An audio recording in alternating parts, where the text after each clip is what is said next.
পরিবারের লোকেদের সঙ্গে যখন বিরোধ আসছে, পরিবারের লোকেরাই আপনাকে বাধা দিচ্ছে, তখন দুঃখ পাবেন না। জীবনে আপনি সঠিক পথে আছেন। এই সঠিক পথে থাকলে পরিবারের লোকেরাই প্রথম বাধা হবে। এটাই বলে দেবে আপনি কতটা সঠিক পথে আছেন। এখন করণীয় কি?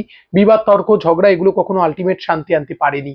পরিবারের লোক যদি বিপক্ষে যায়, তাদেরকে বোঝান অথবা তাদেরকে বুঝুন, আর নিজেকে প্রতিটা পদক্ষেপ ধীরে ধীরে ফেলুন। আমার কি করা উচিত, কি করা উচিত নয়, ঠিকভাবে বুঝুন, আর তারপর এগোতে থাকুন। দেখুন জীবনে আপনি এগিয়ে যাবেন, জীবনে সফলতা লাভ করবেন। আর পরিবারের লোক সবসময়, অনেক অনেক উদাহরণ আছে, তাদের পরিবার তাদেরকে সাপোর্ট করেনি।